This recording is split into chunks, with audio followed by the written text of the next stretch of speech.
generation stinks but ours!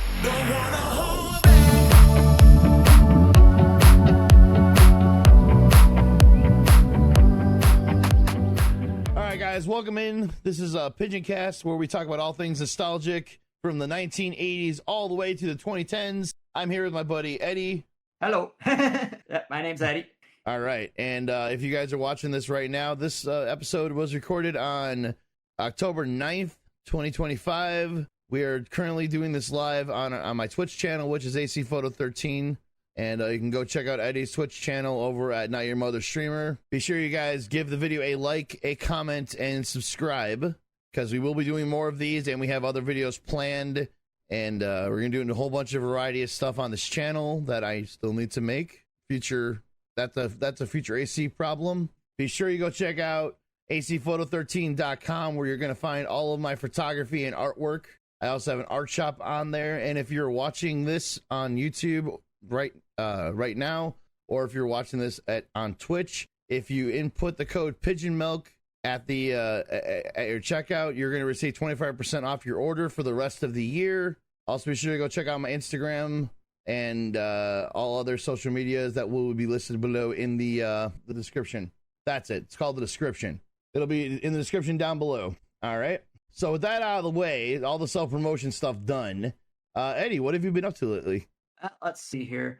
Well, I've been doing a lot of Magic the Gathering. I got to play the new Spider-Man set and had a ton of fun with that. I played with the Spider-Man, like the white-green version, so I pulled like Mary Jane for my pre-release card, so that was pretty nice. It's all in foil, all that. Looks pretty cool. I too enjoy Mary.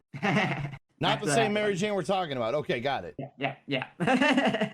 And yeah, also we'll probably be using that City Pigeon in the eventual Spider-Man deck, only because it is just too funny not to put it into. Yeah, see, I never played Magic the Gathering a day in my life, so I have no idea about what you're talking about. I just enjoy looking at the artwork on the cards. Yeah, for sure. Yeah, trading card games were never my thing. I think the only trading card game I ever tried to play was, ironically enough, the Star Wars trading card game from the 90s. Yeah. Interesting. Did you know that existed, did you?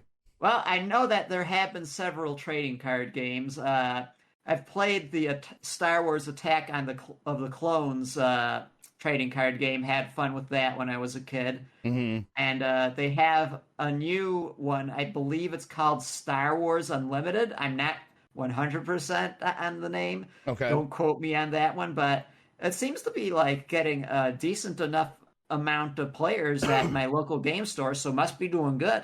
Oh, that's awesome. Yeah, like I said, trading card games are never my thing. I guess I'll go with what I've been up to. I've been getting back into doing the YouTube videos. I just recorded a YouTube video last night, and I have to say I'm gonna start experimenting with a lot more different types of content when it comes to the video game stuff, because I like just getting on and talking about different aspects of a game or what I want to see in a game, and just kind of like dissecting and breaking down like what's coming soon in the video game, and like, you know, what's already there and how they can improve it.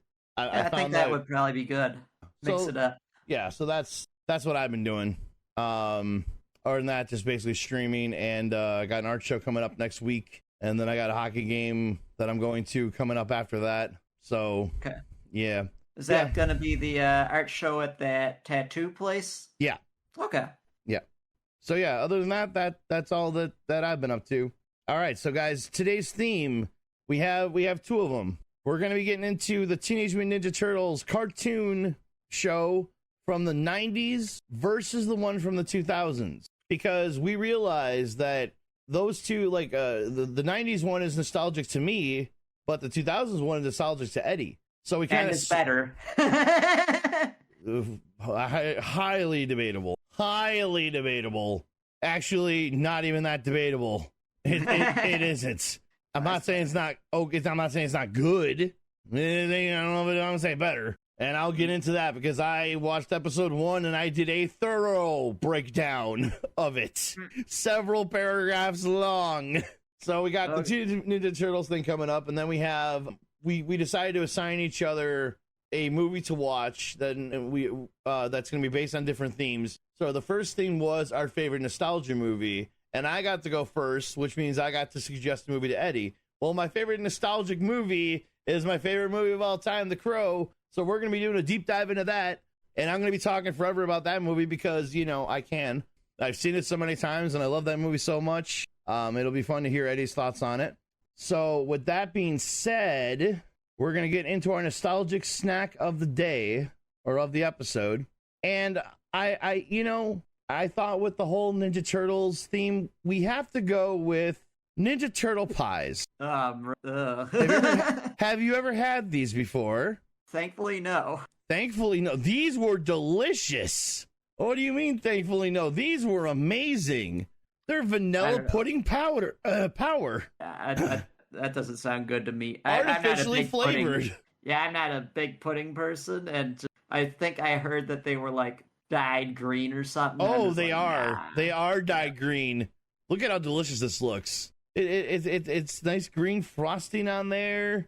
Then you got the cream inside. Leonardo has teeth. These were the greatest things ever. Like, seriously, they were so good. They were different than every other type of snack like this, made by Hostess, nonetheless. If you say so. And they came with a free I will sticker. never know. I wonder if you can find them, or at least find the recipe to make them. I'm sure, like, somebody's probably figured that out. I know I saw them constructing it together, so I don't know. But yeah, these were definitely a treat. I used to get these all the time on my lunch. Oh yeah. And they came with a free sticker. Stickers? I don't remember the stickers, actually. I think for a while they had trading cards in there as well. See, this is back when food was a lot more fun than it is now. Because we had cards and toys involved in our food. Nowadays, it's like, collect this many box tops and send them into this thing. Actually, we had that too for bigger stuff. But now you can't, it's like a download code now or something. Yeah. Yeah, I remember prizes in cereal boxes and Cracker Jack boxes. I got like a PDA actually once from like getting a whole bunch of honeycomb boxes, and like that thing was like legit, man. Whoa. Okay, we didn't have anything that high tech. Dear God. Yeah, but I thought this would be the perfect snack for today's episode. We'd talk about Ninja Turtles later. For sure. All right, so we're going to get into our first segment, which is going to be nostalgic news. Today, nostalgic news, I should say. So, again, episode is being recorded on 10/9/2025. So today, in nostalgic news, in music, I was only able to find one thing that was really notable. Well, actually, no, there's two things, technically. So the first thing in music, in 1993, Nirvana releases their third and final album, In Utero. It's featuring tracks like Heart-Shaped Box and All Apologies, which Heart-Shaped Box is my favorite Nirvana song ever. And it debuted at #1 on the album charts. Did you ever hear that album? I will tell you, like, for me, most of my songs are like top hits, and I don't know if I actually have a single Nirvana song. I might have played through some on Guitar Hero, but yeah, like, really, it's just like the top hits of the songs. Most of my albums, I just started recently getting into buying albums, but like I think the first ones I really got into were like Aerosmith. Like I have listened to a lot of Aerosmith, and I think that's probably I think I will say it's probably my favorite rock band, just because like I played through it so much with Guitar Hero, Aerosmith, and just yeah, I think that really got me into that music. Okay.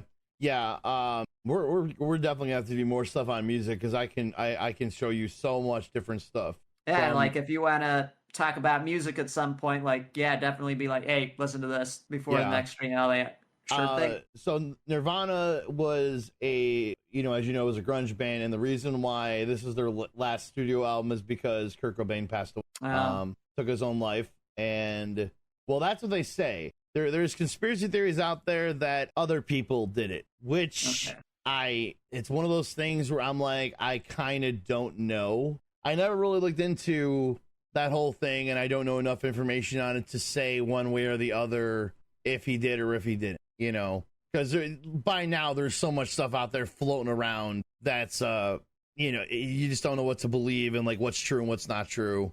Anyway, Moving on. 1987, Chuck Berry's documentary Hail Hail Rock and Roll is released, celebrating the rock and roll pioneer. You know what Chuck Berry is, right? You're gonna have to tell me.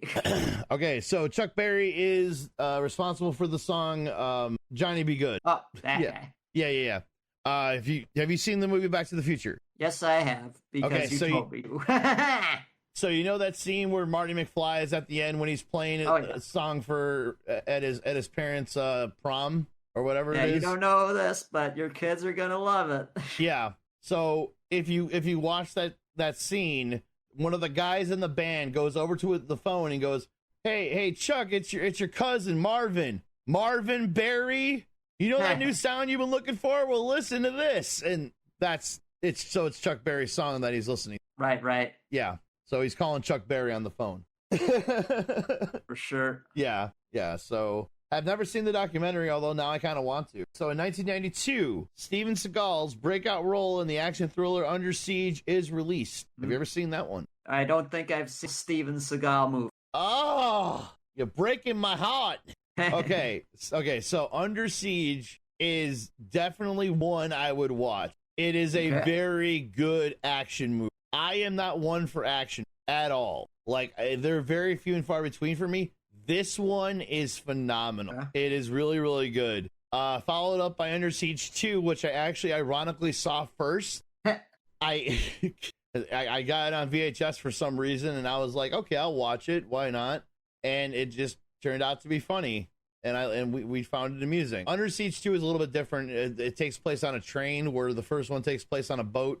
Basically, Steven Seagal is in the Navy, and they're on like a naval ship, and one of the higher up officers, it pulls a mutiny and basically is in line with like this terrorist group or whatever, and they try to take over the boat, and basically Steven Seagal just like whoops the crap out of all of them single-handedly, because that's how much of a badass he is.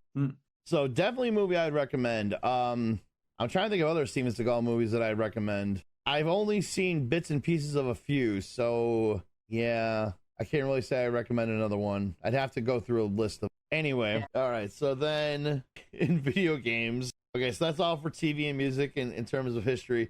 In video games, the only thing I really found was in 1997, Fallout and Star Wars Jedi Knight Dark Forces 2 was released on the PC. Yeah, that's a good game from what I hear. I think I tried to play that on my computer, but like for some reasons I was just having a problem with it. But yeah, it could have been just because my computer was old, or just the disc wasn't read because it was a library game. One of the two. Yeah, that's why I wrote it down, because I'm like, if anyone has played this, it'd be Eddie. Attempted to, but I guess it just didn't work. But like, I played games like it, like Jedi Knight Academy, and it's like a solid game. So I know like those games were kind of critically acclaimed. And that is going to do it for the Today in Nostalgic News. We're going to move on to our next segment, which is the Teenage Mutant Ninja Turtles from the 1980s and 90s versus Teenage Mutant Ninja Turtles from the early 2000s. Now, I don't know which one of us should go first on. You want to just start with me, since like I just recently watched the original stuff. Yeah. I watched the first episode of the 2000 thing last night, and then I rewatched the ending today, not because it was boring, but I was just getting tired last night and I kept falling asleep. So I had to go back and rewatch the episode again, because I'm like, wait, I missed like half of it. So yeah. Okay. So now we know how valid your review is. Do you want to look at how much text I have written down? I broke down this episode in detail. Okay. Well, I guess since you have a writing degree, that would probably be, what's the word? Probably a little bit more valid there, and you could a more valid critique than me.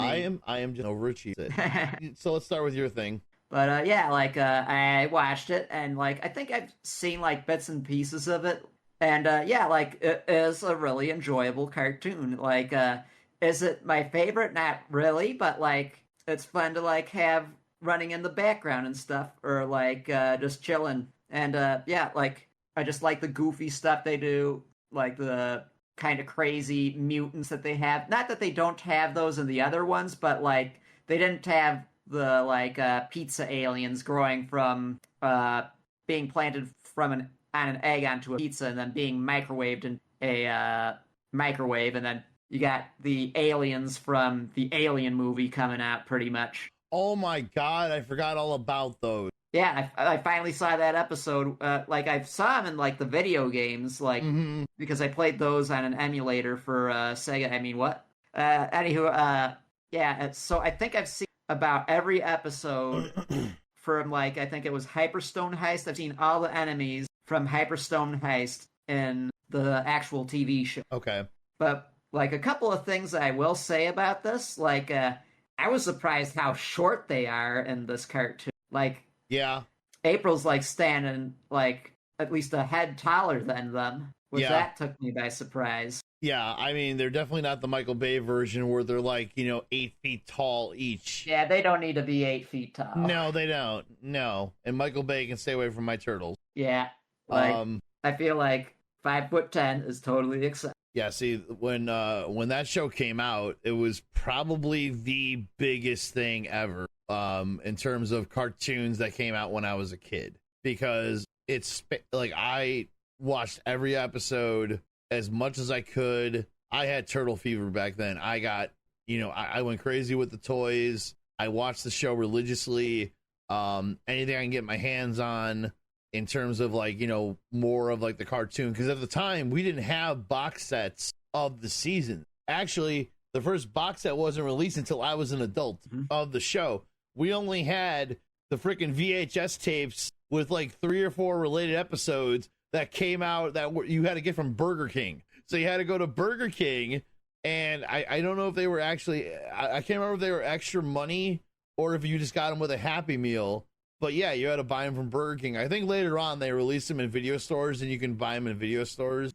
I did like enjoy the show a lot, and the only thing is just it's a little bit goofier from like what I was used to. Like, sure, they're like kind of goof. Wait. But I'm talking about like cartoon wise. The movies for sure.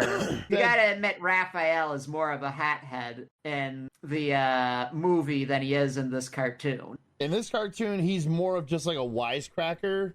Yeah. They kind of toned down his badassery / rebellious nature. Yeah. And that's what I'm saying. Like they're a little bit in other iterations of Turtles, like in the stuff, they have conflict with him and Leo and like just all this other stuff going on with the Turtles and thus they're just having a good time together and busting Shredder. That and Shredder is just a whole lot more incompetent in that show. Like in every other iteration of the Turtles, like he puts the fear of God into every person that he comes across. Yeah, he is kind of he's kind of like, oh no, I don't want to conquer this place. I want to conquer Earth. Yeah. He's just like he's kind of just like a whiny like bully. Yeah, he is. And he uses guns a lot, which I guess is fitting for samurai, but like not so much if you're going for if he's being a ninja, which like honestly, Shredder's kind of not really ninja in the type of way that he dresses. Sure, he does ninjutsu and everything, but I'm just talking about the look of it. And speaking of ninjutsu, that turtle blimp ain't gonna pass it. Did you get to the part, or at least do you know the fact that in this one Splinter is Hamato Yoshi, or Splinter is and I did see that. Okay. And like I guess for a kid's cartoon, it kind of makes more sense because you don't really want to bring death into the picture. You just kind of want it to be a fun, zany thing. Right. But like I like it better like when Master Splinter is actually Hamato Yoshi pet rat. It kind of brings more depth to the story and like has that whole like why Splinter is at odds with Shredder at first.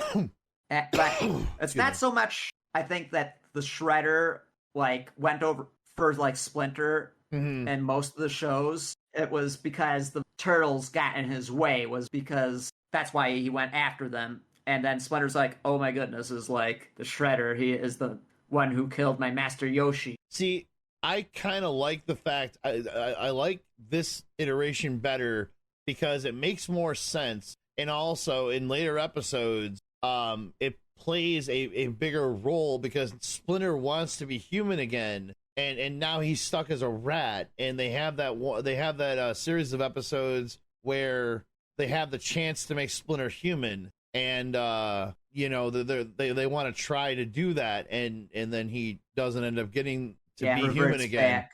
Yeah, he doesn't get to be human again, and he's like, you know what, it's fine. But I kind of like him being Hamato Yoshi more so than I like the rat learning ninjutsu. Yeah, I guess that is a bit of a stretch. I mean, rats are smart creatures, don't get me wrong, but the fact that there's a rat learning martial arts by watching his master, I'm like, okay, it's a little bit of a stretch. Yeah, I mean, then right. again, so are walking, talking turtles, but you know, it's fine. Also, okay, so in this one, do you know who played Shredder? Who played Shredder? You don't know who played Shredder? Nope. Did you ever see The Fresh Prince of Bel-Air? I did not. Okay, well, this makes it a little bit harder. So, Uncle Phil from the Fresh Prince of Bel-Air played the Shredder. And if you watch The Fresh Prince of Bel-Air, when Uncle Phil gets angry, the Shredder comes out. That's hilarious. Because that was his voice. He didn't really do much to disguise his voice. He didn't really, you know, like change a lot. It's just when he got angry, that was his anger voice. So you watch clips of the old Fresh Prince of Bel-Air, and all of a sudden you hear Shredder's voice come out, and you're like, oh my god. That's funny. Yeah, which actually I want to go back and watch some of the Fresh Prince of Bel-Air because I see a lot of clips, and I was like, man, this show had a lot of heart to it. Granted, I was watching Family Matters. I think because I was too young when the Fresh Prince came out, so I wasn't as into that show as I was Family Matters. Right. Now, see, when this cartoon came out, there was so much freaking controversy around it because this is back when parents were like, "Oh my god, it's too violent. Our kids are gonna hurt themselves." Because if you notice, okay, so Michelangelo is using nunchucks. Later on, he switches to a grappling hook. And you never see the nunchucks again. I mean, like, I guess I can understand why, let's see here, parents wouldn't want their kids having nunchucks. They are literally dangerous, and, like, even masters sometimes hit themselves with them. They're just not a very good weapon in general. But, like, parents just need to chill. I mean, if you would just pay attention to your little Rugrat children, yes. so they're not going and grabbing nunchucks. I don't know where your kid would even find nunchucks. I mean, like, kids could always make a pair for themselves. That's, like, easy enough. Yeah, but Donatello uses a stick. Yeah. He uses a stick. You can find a stick anywhere. Right. Bullshit. Well, the whole thing with, like, parents getting upset about this, because, again, I lived through a bunch of this stuff. They did the exact same thing with Power Rangers. Yeah, don't I know it? I wasn't allowed to watch it, and it looked... Which I find hysterical. Especially the Megazord and all that. See, which I find hysterical that you weren't allowed to watch that. I never had limitations on what I was able to. I mean, granted, I couldn't watch, you know, adult content. Yeah.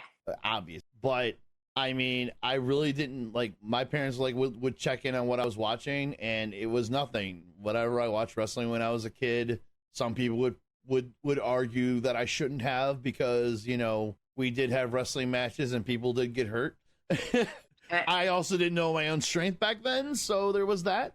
Yeah, but like parents were all up in arms about the Ninja Turtles. They were all up in arms about the Simpsons, and my family was, you know, I got to watch both, and upon watching them, I didn't understand what was the big problem here because I never saw this kind of violence in my schools. We weren't out in the parking lots throwing nunchucks at each other. You know, I mean, like most of the stuff that we did were like, you know, where we could have gotten hurt. That was just our own stupid selves doing things. You know, it wasn't because of the turtles. It was just because we were dumb.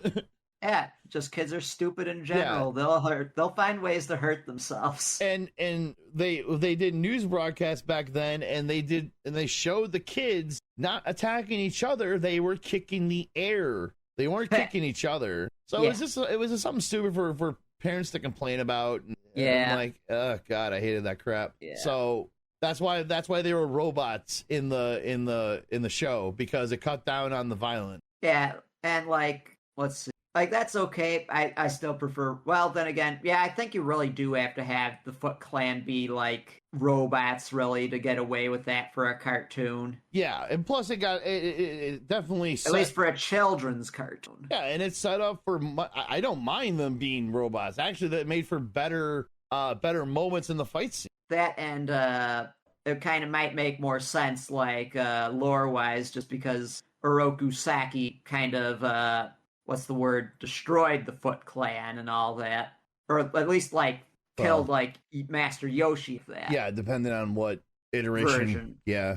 Yeah, because in this one he kind of just framed him and like got him kicked out, so he might not have that problem. But he's like often leader of the Foot Clan, so I don't know. Yeah, but I mean this cartoon series spun off to be they made like comic books where you can get like a tape that came with it, and they would tell you that they'd do like a read through of the comics with all different voice acting and sound effects. Yeah, it was awesome. And it was something me and my cousin were both into together. Like, we love the Turtles. Like, that was our big thing. Yeah, like even now, like when my other cousin had kids, when she had her son, I look at my cousin Paul and I'm like, hey, is it time to introduce him to the Ninja Turtles yet? He goes, he's 3. Give him a few more years, would you? I'm like, but I want to introduce him 4 now. or 5. Yeah, I know, bro. Like my little nephew and everything. Mm-hmm. There's so much stuff I want to do with him, but like he only just started saying yeah, and I'm like, this is great because now I can ask him if he wants to do something. He's like, yeah,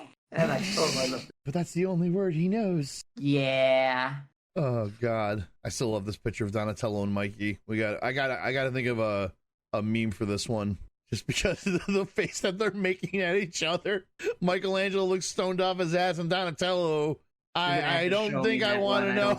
It's so, oh God. All right, so yeah, like I got a pretty crazy still frame myself. Like when I paused the last episode of the Turtles that I watched, Splinter's kind of sneaking, and his nose is all scrunched up, and he looks like he's mad and stuff like that. But yeah, I think I see you're about ready to transition to the next show, and I think we better because we've been going on for a long time, and we will still. But yeah, okay. So now I get to pick apart the 2000s Ninja Turtles, and I get to pick apart Eddie's childhood. And boy, oh boy, can we at least say that the theme song was cool?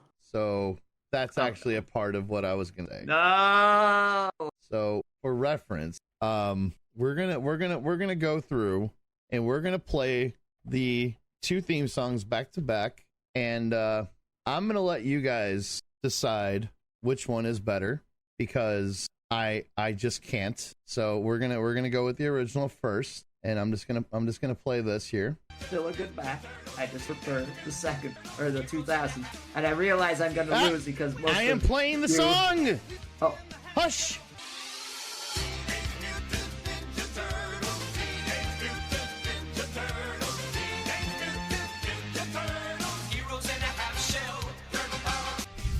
All right, so that's the 1990s version. Yeah, I'm sorry. I couldn't hear the song playing. That's why I was talking and all that. Well, that's why I said I'm gonna play this now. All right, so now we're gonna go to the 2000s theme song. I'll let you guys tell me down in the comments what if when you guys are watching this on YouTube later, which one you guys think is better.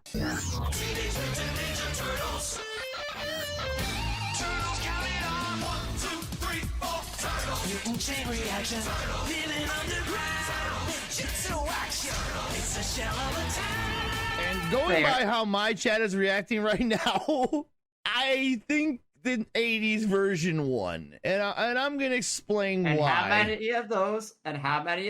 One, is because two, it was three, the first four. show you Teenage saw. Mutant Ninja Turtles. 1, 2, 3, 4. Teenage Mutant Ninja Turtles. What the hell is this? 4 you turtles. Are kidding me? It is the most just generic slop of an intro ever. Well, so is the first one. No, it's not. The first one at least is catchy. It gets you pumped up. You hear that you hear that opening note and you're like, let's go. You hear this note and it's like, oh my God, stop.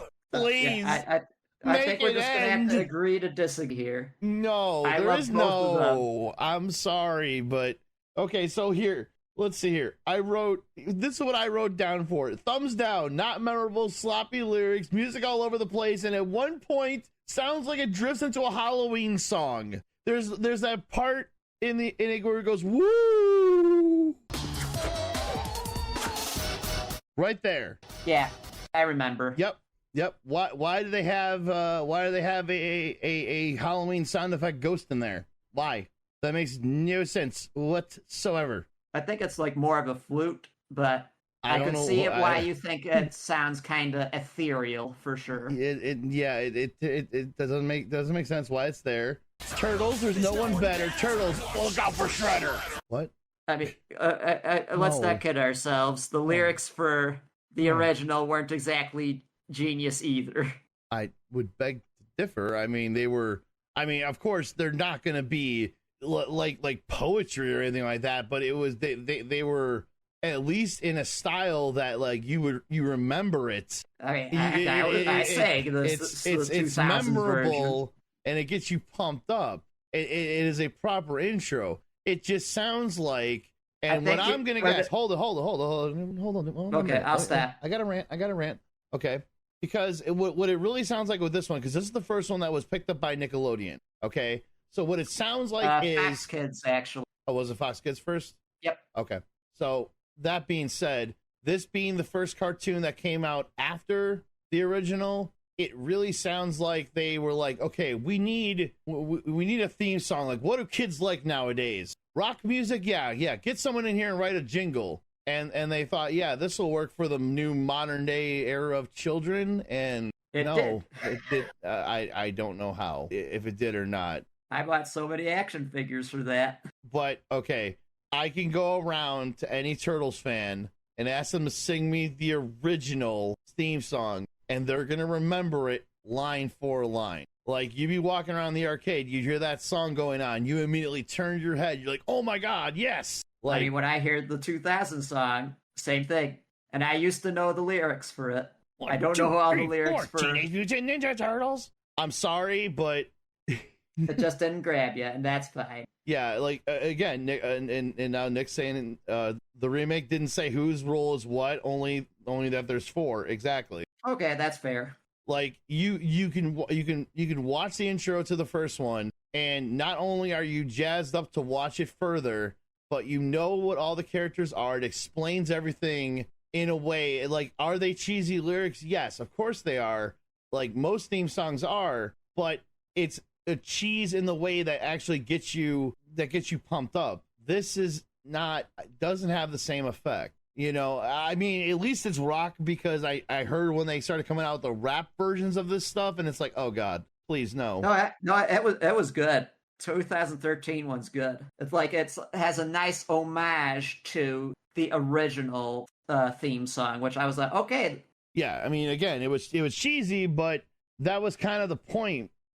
But again, I really think that because the Turtles had already seen success, they didn't try as hard with this one. They were like, just make a song, try to make it catchy, and I don't think that they hit the nail on the head. I think that that it kind of like, I would skip that song every time. Where the older one, I would watch that one every time. So yeah, the second I heard that, I was like, oh no.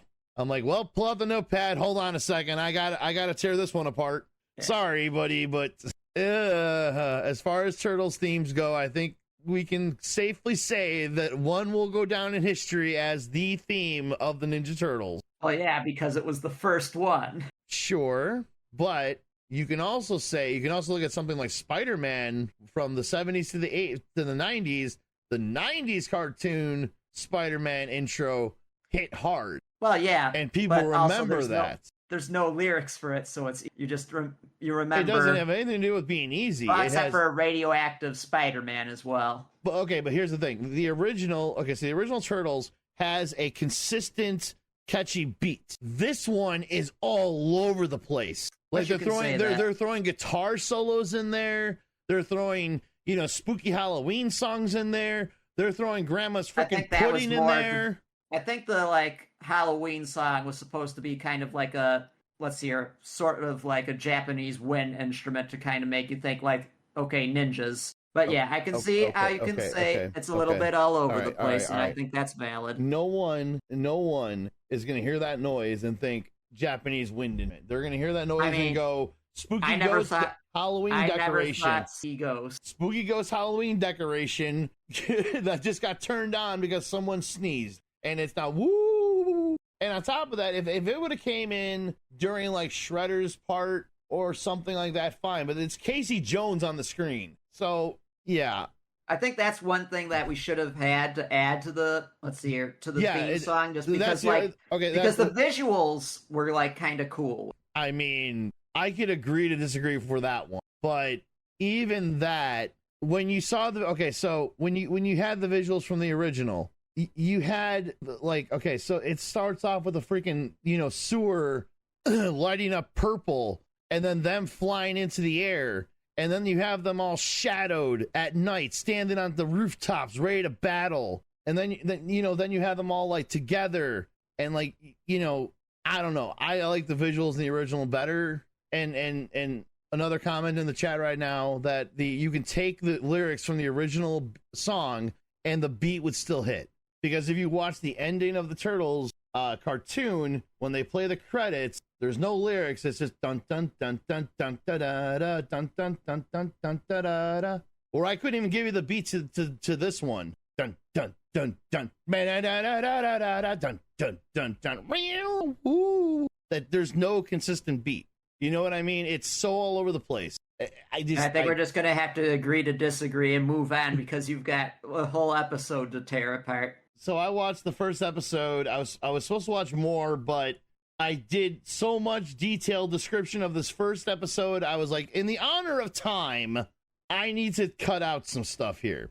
Okay, so we started off with the Turtles in an alley about to fight with the Purple Dragon Gang, the toughest gang on the east side. Also with the most fashion sense and strange colored hairstyles, which I'm not going to deduct points, but when you're a gang, first off, these hairstyles make, this guy especially, these hairstyles make absolutely no freaking sense. This looks ridiculous. Wow. Yeah. Okay. It's been a while since. Now, there's more of them, crazy. Of course. I don't know if I have any more. I think I got some more pictures of them. But anyways, yeah, this gang right here, when you're a gang, aren't you supposed to have similar colors, not all of the colors? It's like Flock of Seagulls got back together. Yeah, the guy in the middle, for sure. Like, yeah, that was bad character design. Yeah, I mean, the whole, yeah. I mean, at least some of them have, like, the actual dragons on them. But, yeah, that one guy with the blue hair, it's like, okay, what's up with that? Yeah. I think their hairstyles was on shrooms because, again, a bunch of them had different colored hair.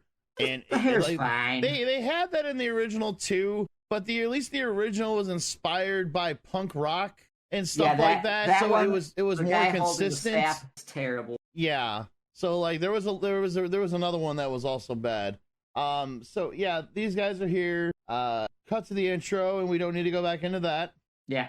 All right. So then we have a training session with Master Splinter, which I was actually okay with, and I was kind of enjoying watching the Turtles try to take the candle out of Splinter's hands, and it turns out that Leonardo was the one that ends up of course, winning the challenge while the other ones got their asses kicked. And then, of course, we have to establish that Leo and Raph have a rivalry. So, Raph calls out Teacher's Pet, and Leo quits back with Ninja Dropout, which I thought was good. I was like, okay, I don't think that Leo and Raph need to have a rivalry in every single freaking thing that they do, because it's kind of become an ongoing trope at this point. It's like Wolverine and Cyclops, Also, Splinter's voice acting I thought was very, very good.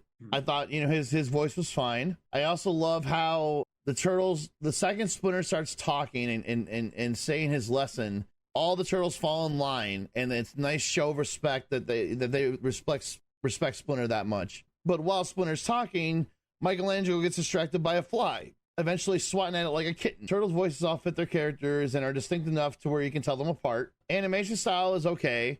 However, there's the one thing that was the Turtles themselves were not what was bugging me about the animation. What was bugging me about the animation was the lazy ass backgrounds.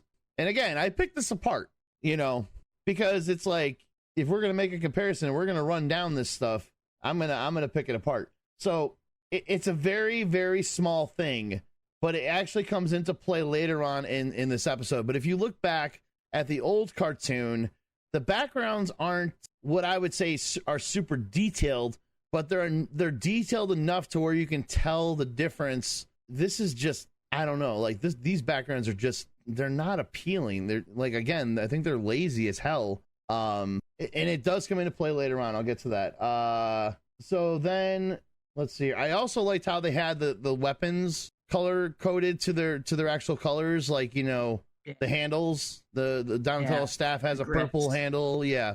Michelangelo's are orange. I thought that was kind of cool. Yeah. The no eyes thing I think is cool. I do like the no pupils, because it's like I think it adds to their like mysterious look. I know some people don't like that choice. I do.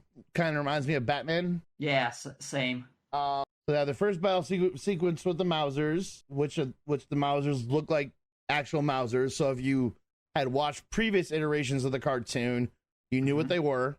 What confused me a little bit was I wasn't sure if Splinter fighting them was them trying to show that he's old, because when he's obviously, training the turtles, he's moving very, very well. But when he's fighting the Mousers, again, maybe this is just lazy animation, but he's just kind of whacking at them with his stick. Well, like, maybe he didn't need to. He's not moving. He's just sweeping his stick back and forth, and that is it.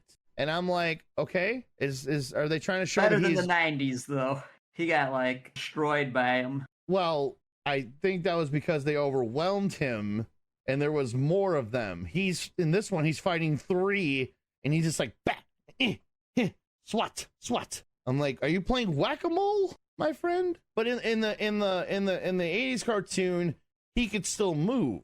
And I haven't watched enough to know if Splinter can still move, if that was just like, I'm being too literal when it comes to watching this, but it didn't seem like, for a ninja master, it seemed like he could have gotten away a lot easier than him just standing there whacking at them, personally. Yeah. But my whole thing was, I didn't know if that's because he's old or because he didn't need to. And that's where I was kind of like, I kind of want to know more. Could just be lazy fight choreography. Yeah, and that's what I kind of chalked it up as. So then the roof collapses and Splinter goes squish, or so we think. No, he's alive and he's on the other side of the rubble. And then Donnie, this is where I knew that we were in the 2000s and technology had, they had to plug modern technology, because he calls Splinter on a cellular phone. So Donatello pulls out a turtle comm and calls it a cellular phone. Yeah, they got shell phones on the 23rd show too. I mean, I get it. I understand it was new technology when it came out, and that technology was hot. And, so of course they're going to put buzzwords in the cartoon. For sure. But make it more relatable. Cellular. But the puns, man, the puns. It's been always what the turtles have been about. When the 80s version, they were called Turtle Comms. It's what it was. It's a communication device, not a cellular phone. Moving on. Like, come on. It's like, I'm like, it made me groan to call me on my cell phone. Okay, so he calls Splinter on the cell phone. Splinter shows his age by not knowing how to work the device, which was actually kind of funny. Oh, how do I work this thing? What is wrong here? Master, you've answered it, Master. Beep, beep, beep, beep, beep. I mean, okay, I'm like, okay, that made it better. They have to go their separate ways, and they have a rendezvous point that they have pre-planned up. I don't know how, but whatever. Because now their home is destroyed, so now we have to go find a new area to live. So the turtles end up on the surface because they can't get around the rubble. So they have to go up one manhole and then go down another, which turns into a whole thing. Raph, of course, is being the reckless one when they're up top, and he's just kind of, doing flips and running around in the open while the rest of them are all like, you know, freaking heckling him from around the corner.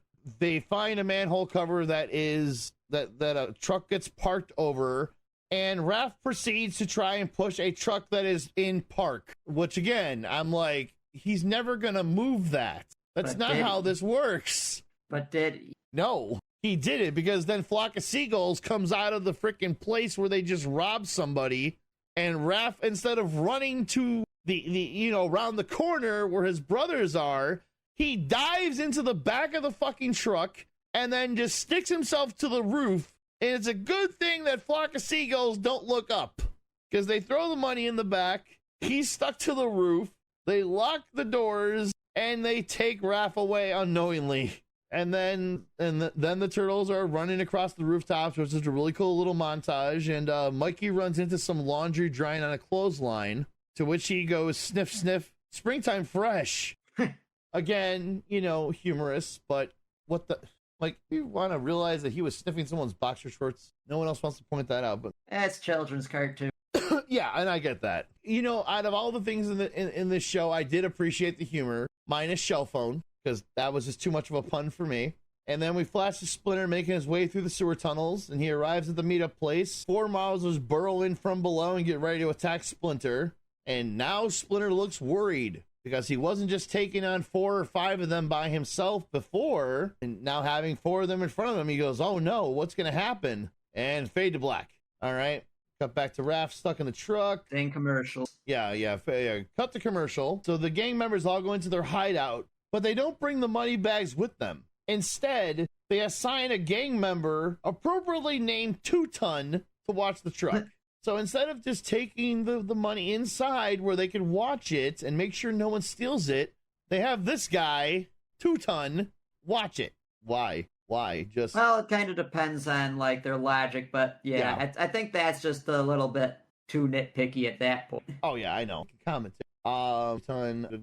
Could be that they're taking it to another place, so why move it all in when you could just leave it in the truck? I mean, if I had illegal money, I would take it with me into my hideout and would not leave it in a vehicle that could easily be broken into. Then again, they can't. The freaking Ninja Turtle can't break out of it. So I mean that kind of.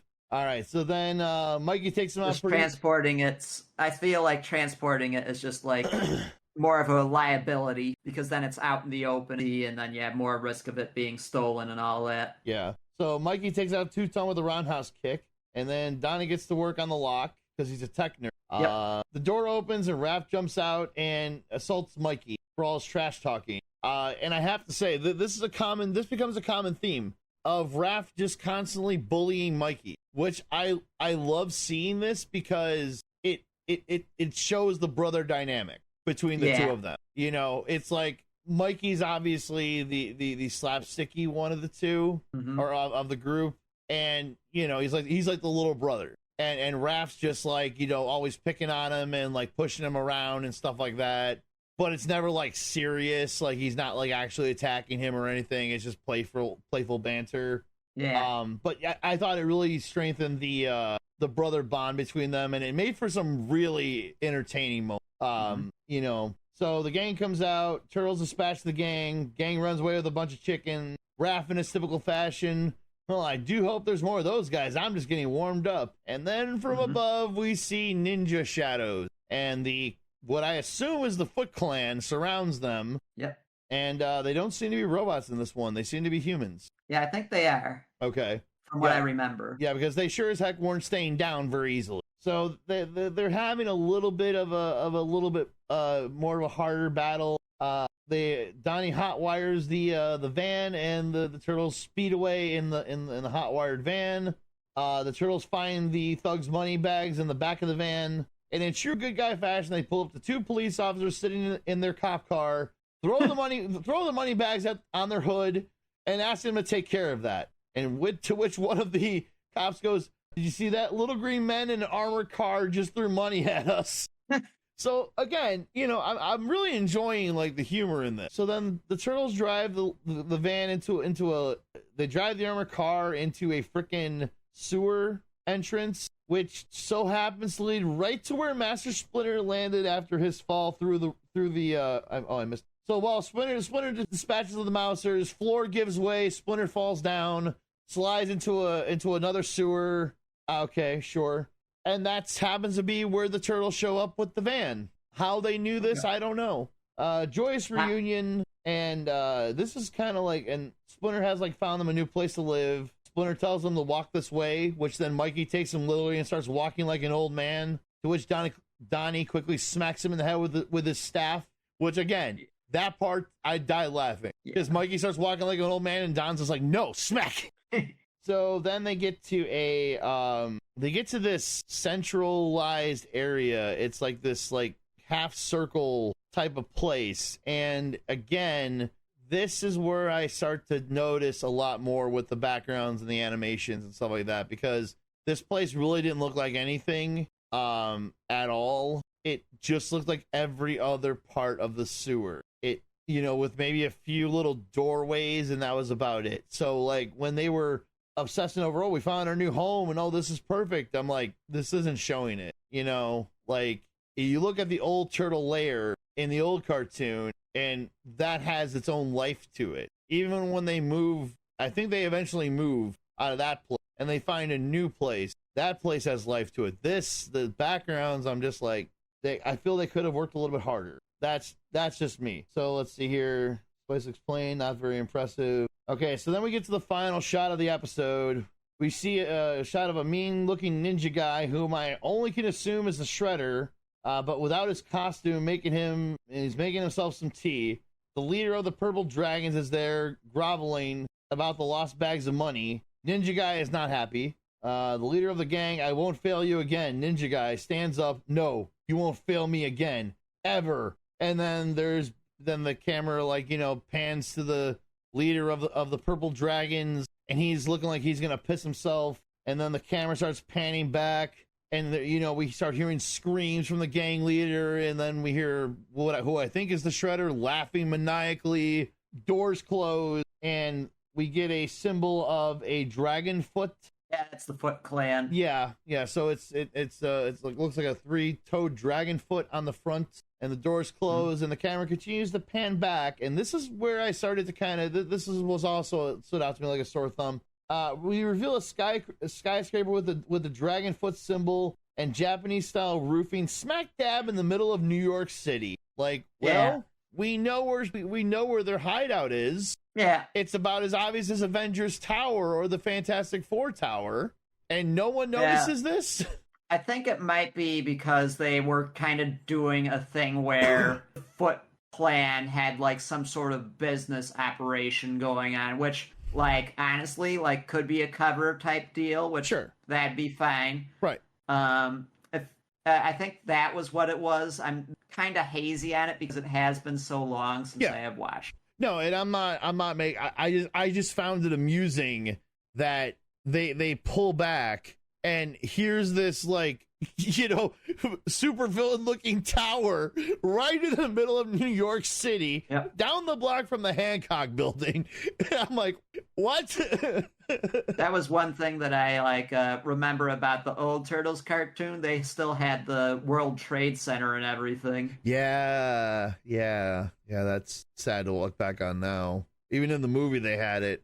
But so anyway, after watching an episode, I have to say, I enjoyed it. It wasn't the original, but I'm okay with that. Minus the theme song, which was honestly the biggest problem I had with it. Everything else I thought was fine. I know I'm nitpicking. I know I nitpicked it a lot, but that was kind of the point. I wanted to make commentary just for sheer amusement. You know what I mean? If I was just going to sit here and, not say anything about what my thought process was while watching it, because I can probably go back, watch the original, and make plenty of commentary on that. That's making fun of it. Sure.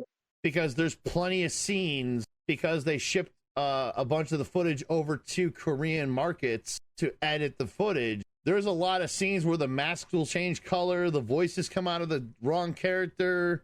Oh yeah. I mean, those mistakes happen, but it's part of the charm of the show. This show I thought was actually very good. I like the dynamic of the turtles. The whole Raph and Mikey, bullying aspect I thought was fantastic. those guys had so many good moments where I'm like, this is funny as hell. Because at one point, Mikey's like, "Are we sure we want to go down here?" And Raph just pushes him down the hole, and I'm like, yes! Yeah. This is awesome. Raph, that wasn't funny. Yeah, it was. So, like, do I like it better than the original? No, of course not. But, I mean, obviously, we're probably going to stick to what we grew up with. But Exactly. I definitely want to watch more of it. If you could only watch it somewhere other than, like, I think it's Paramount Plus is probably the only place you can watch it.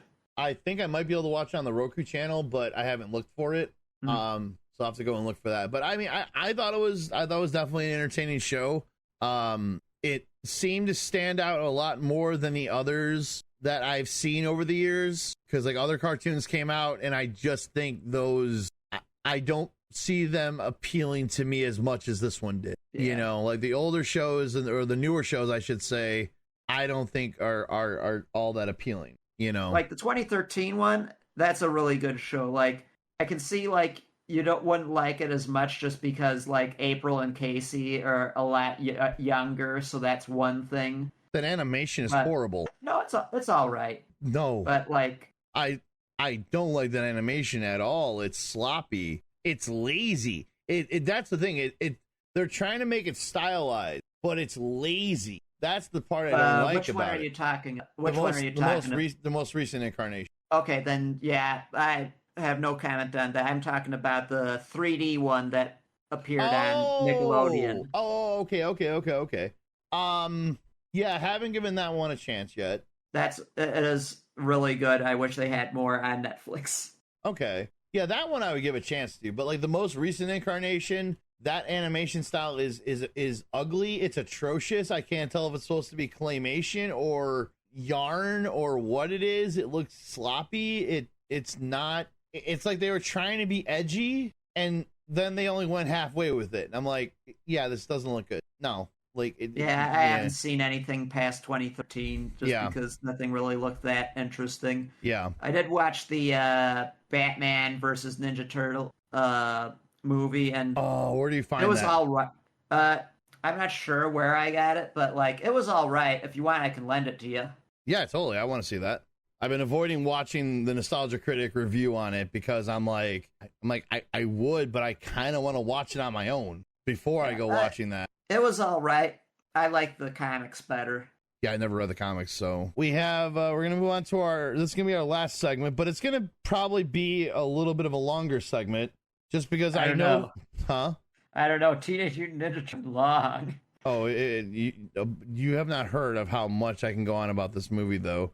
So basically, we have a movie review assignment that we give each other. We're gonna be taking turns though to keep time down in the episodes. So I got to go first, and I got to assign Eddie a movie with a theme, and our theme was our favorite nostalgic movie of all time. Well, I only have one favorite movie of all time, and that's The Crow, and it happens to be nostalgic. So it fills both categories, and I get to make Eddie watch The Crow.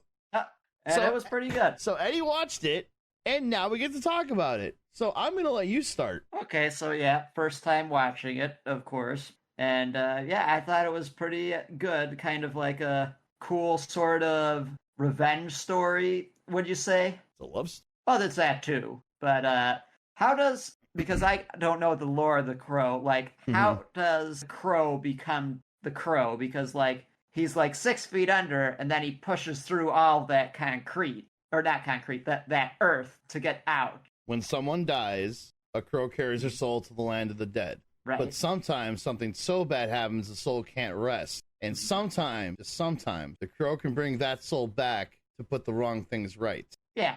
That's and how I it heard becomes all Crow. that. I just wanted to know if there was any other lore.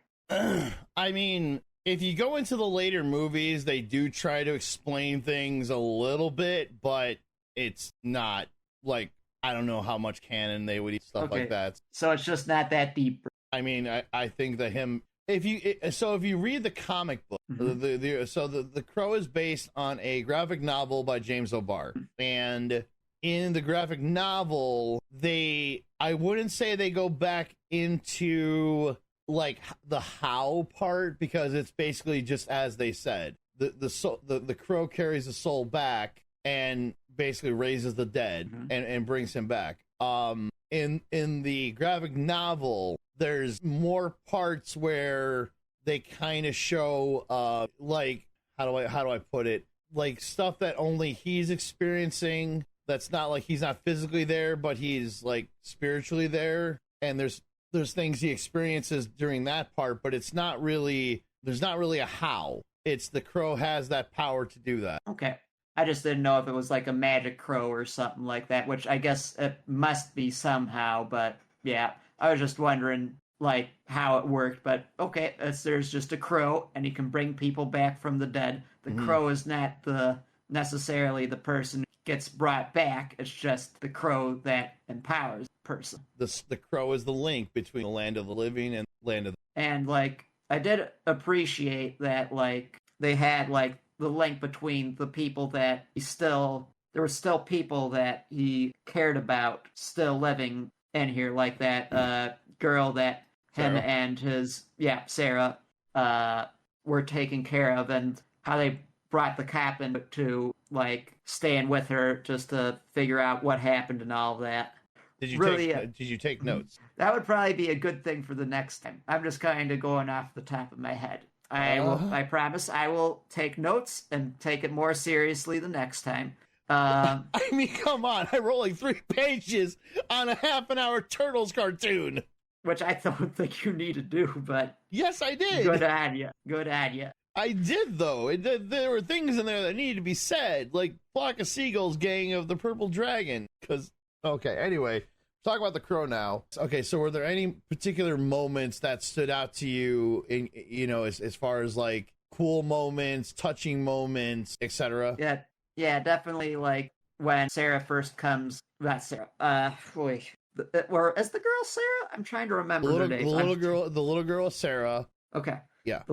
Like when she first comes up to like the old apartment building, and pretty much she finds Gabriel, and she can kind of just sense that like Eric's there, but like when she gets all discouraged and stuff, he's like, yeah, I can't just stay here. It's like, wait, like, I'm sorry, like all this stuff happened, stuff.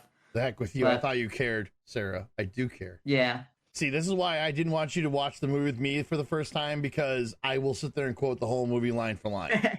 Which, like, I don't mind. I'm not one of those people who, like, but you should experience it without me overdubbing my lines onto the damn movie. Right. For sure. One thing that I kind of thought was weird is, like, that one girl, like, the what's his name? The girl of the crime lord, pretty much. Yeah. They don't mention his name in the movie, but his name is Top Dollar. Oh, that's yeah. kind of crazy. Yeah, they don't mention a lot of those gang members had a lot of weird names for sure. Tintin. Tintin was Fun one Boy. Skank. Yeah. What was it? Skank. T-Bird. Yeah. That's all of them. Yeah. I think. Yeah. But yeah. Anyways, was I seeing things, or did that girl like have a shrimp tattoo on her back? I believe it was a type of spider, like a Black Widow type of thing, or it was some type of, I can't actually remember. I never knew what it was entirely. I could have sworn it was shrimp, and I'm like, what? Maybe it was just me seeing it weird on my phone or something, because I think I was watching it on my phone. I'm not 100% sure. You watched the crow on your phone? It could have been my iPad. I'm not remembering. On an iPad? Yeah. I'm watching it at my house, bro. My heart. My poor movie. I do remember that scene that, like, you actually sent me that scene before, where he, like, torches up the warehouse, the thrift shop of that guy, and that was pretty badass for sure. Is that gasoline I smell? Yeah. Freaking Gideon. Yeah. Yep. Kaboom. Gideon goes flying out the back and his legs on fire. It's crazy that he lived, too. Not for long. Yeah. Gets stabbed in the throat by Top Dollar with a sword. Yeah. Which I thought it was kind of weird that he, like, had a katana. I guess it's kind of like just a good sword in general, but, like, I like thinking this weeaboo. Well, I mean, he had a whole. Well, for first off, his sister Yeah, is I half know. Asian. Because Did that's not know that. yeah, that's his half sister. Yep, that I And did know, and that also explains the whole weeaboo thing. well, I think it's the fact that he knows martial arts and he has a collection of sharp, pointy objects. There's not just swords in that cabinet. They got knives. They got all kinds of stabby weapons. To which Eric Draven makes very good use of during that fight scene in the during the gang meeting. Yeah, for sure. Mhm. That was a pretty awesome fight sequence there. Mm-hmm.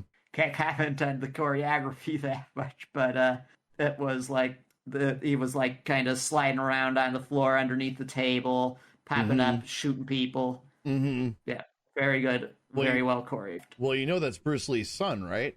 Oh shoot, that's Bruce Lee's son. Uh-huh. Yeah.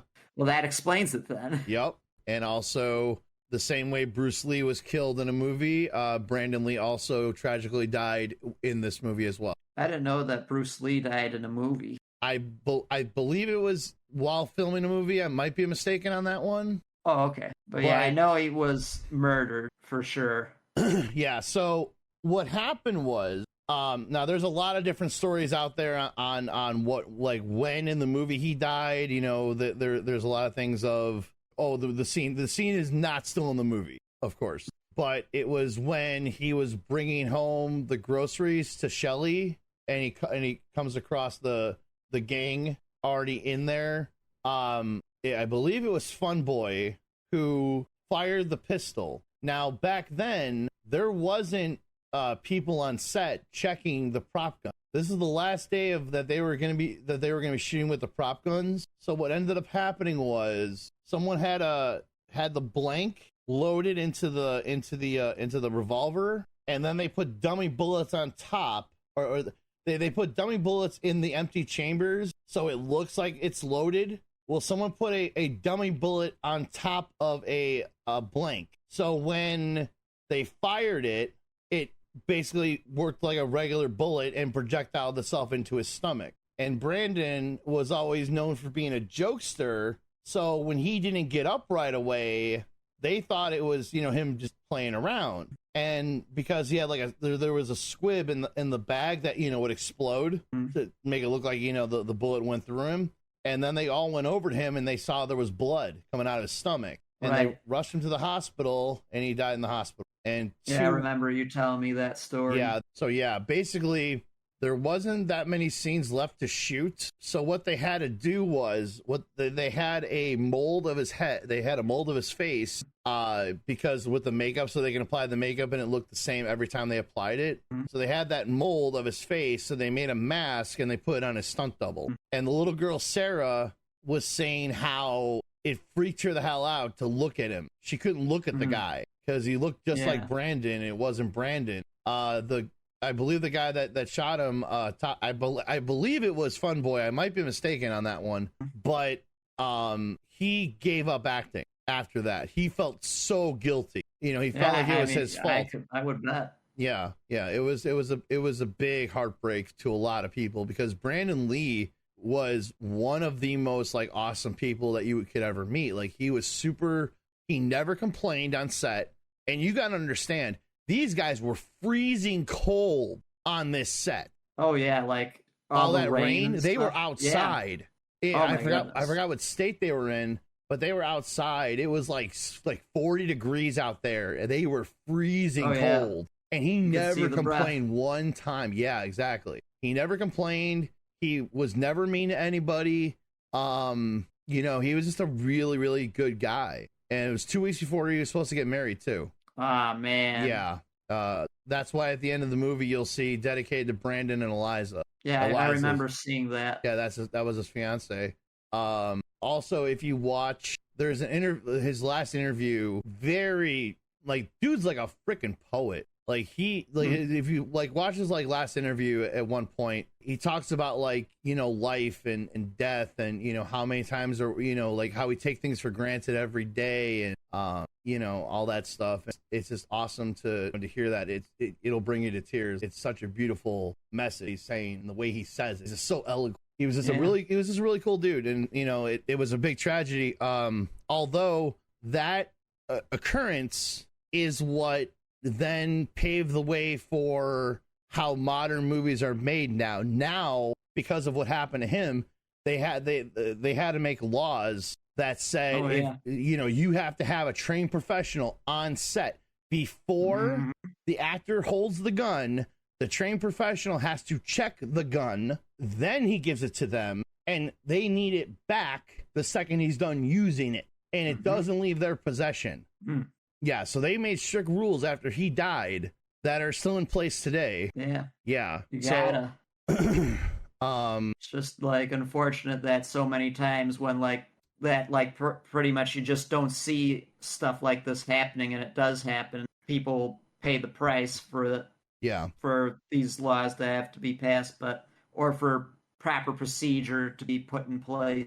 Yeah, because they don't know to this day what happened. They don't know whose fault it was, what they chalk it up to, because there was conspiracy theories going around that it was the mafia that was trying to they were trying to get rid of Brandon Lee because of what his father did. Right. Like I don't know how true that is or anything like that.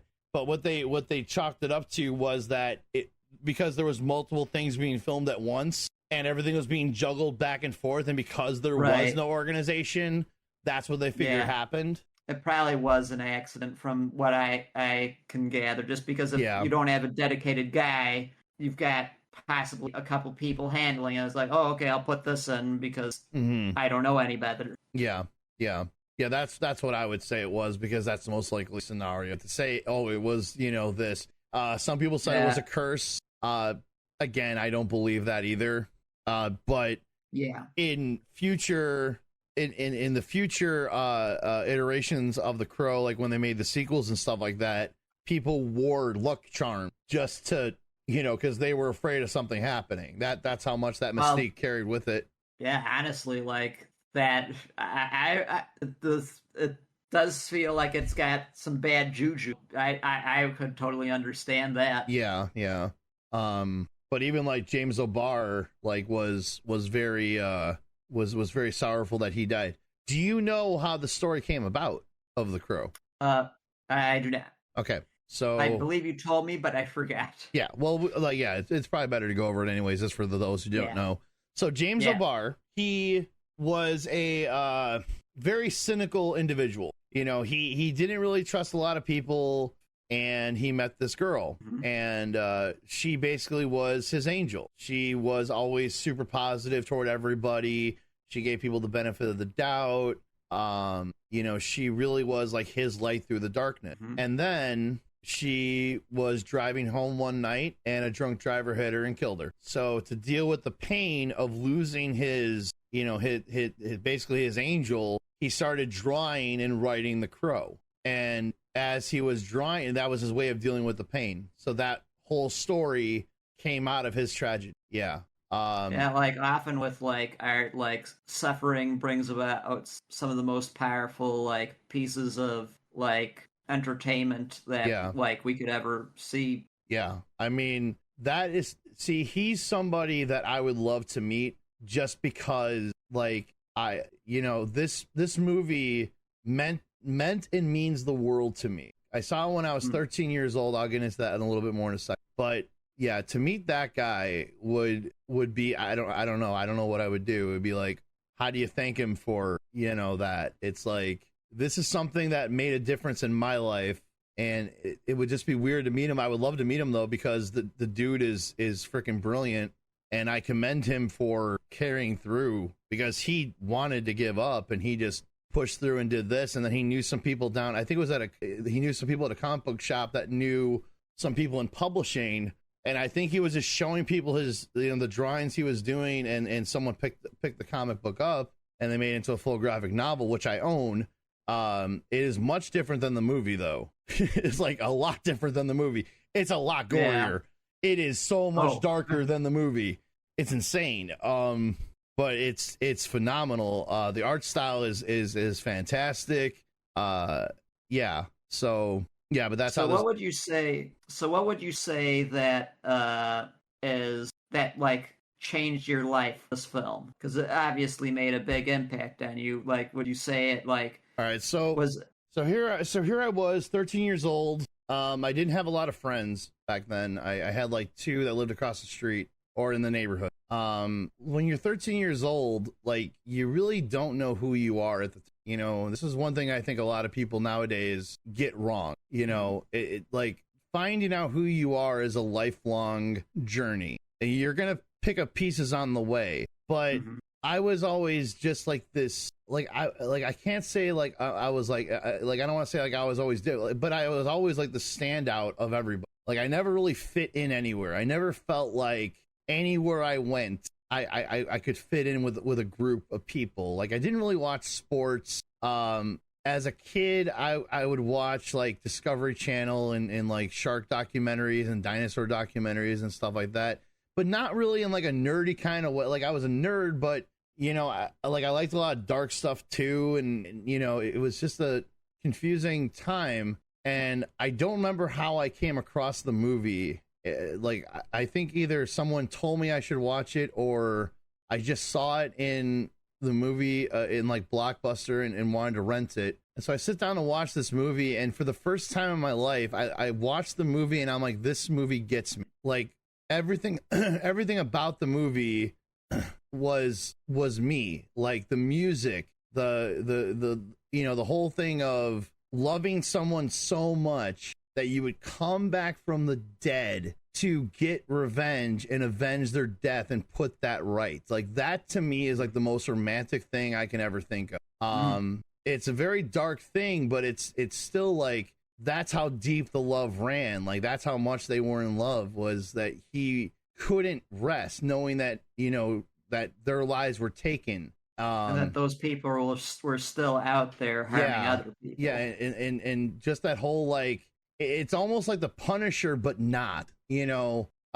So like when I first sat down to watch the movie, just like the visuals, the atmosphere, the humor that was in there, you know, like the dark humor, I found so amusing. Like, I was laughing my ass off at certain parts, like, you know, and he's like, when he was talking, when he after he blows up Gideon's pawn shop, and the officer, he's like, "Don't move." I said, "Don't move." I thought the police always said freeze. I am the police, and I say don't move. So once you move, you're dead. And I say I'm dead, and I move. Yeah, like that was clever. You know, someone named T-Bird, he had a friend named Tintin who shouldn't have played with knives, like the coats. I'm like, this guy is phenomenal. Like, oh yeah. You know, it was a superhero, but it wasn't. You know, like they do say it was like one of the better rated R superhero movies, and yeah, so like just like everything about that movie, like from the makeup to you know, just everything, it just got me, and I just felt such a connection with this movie, and it was the first time in my life I had felt this way about a movie, and I just kept watching it over and over again. This is such a beautiful movie, like everything about it, the atmosphere, you know. It's sometimes for me it's hard to put something in words. Like I have a writing degree and all that, but when it's hard to put something in words, it's like when it's a feeling or it's a visual, it's very hard to convey. Yeah, it's hard to convey it, but then this movie comes along and I'm like, this right here.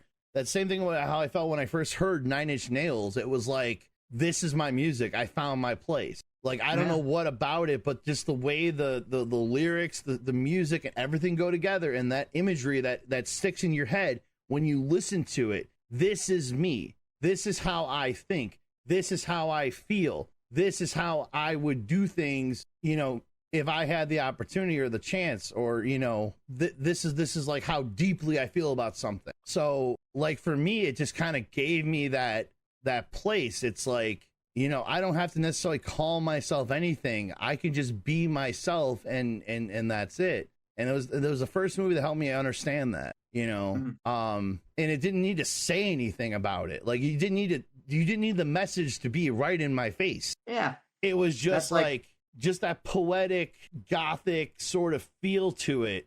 Just like everything, like I said, just hit me. So like when that movie ended, I was like in fucking tears, man. Like, I'm like, oh my God, that was the greatest movie of all time. Like, to me, that was the best. And I have had movies that have inspired me before. Like, I watched Rocky and I feel inspired, but this was like, I felt like it was made for me. Like, it was directed toward me. And I know a lot of people, because it's not a very popular movie in terms of, like, I know a lot of people know about it, but like the community that's around this movie is a bunch of people that feel the exact same way. Because I used to be on message boards way back in my early 20s or late teens, and I'd be on message boards talking to people about this movie, and we just had this community about us, and we all understood each other because we all had that common theme, you know. And it was just really cool to see everyone come together over this movie and talk about it and talk about life and philosophy and music and all this other stuff. We just had that connection. It's something that I don't think I would ever see again, or, you know, I haven't seen since. Like,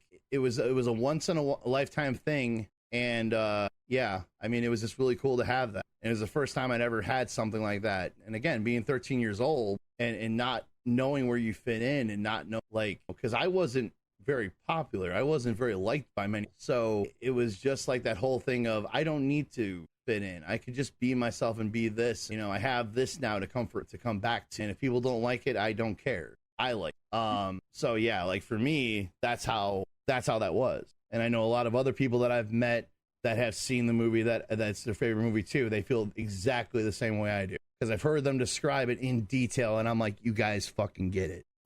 And I don't see a lot of movies like that, you know. I mean, I know there are some movies that do have a big impact on people, and that's great. But the way this one impacted the few, I just don't see it that often, you know. So to me, it was like magical. Not to mention, like, the soundtrack was a plethora of every band that I liked back then and still do. You know, it starts off with like The Cure when he's putting on the makeup, and then he steps into the freaking,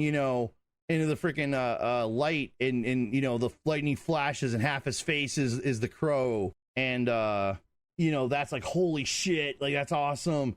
And then they're playing like Stone Temple Pilots as the car is driving down the street. You know, then he's like running across the rooftops, and Nine Inch Nails kicks in. And it was a song I never heard by Nine Inch Nails before, but the second I heard that beat, I'm like, it's Nine Inch Nails, holy crap. It's like, it's Nine Inch Nails, my favorite band, in my new favorite movie.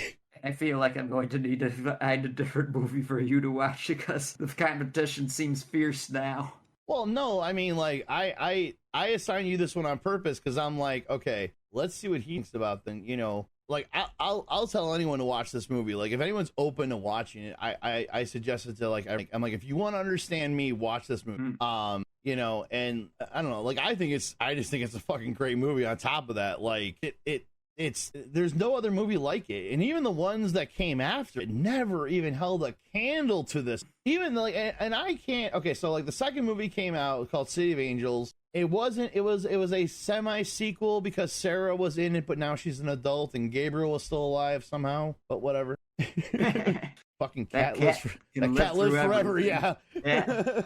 So the second one comes out, and it was okay. It's not horrible. I mean, you know, objectively speaking, it has its bad parts, but it's okay. But it's nothing like the first one. Then the third one came out, and as much as I love that movie, because out of all the other people that have played the Crow, the guy that played him in the third movie, he got the role perfect. He had that whole little bit crazy, a little bit humorous, and very dark kind of humor sort of thing.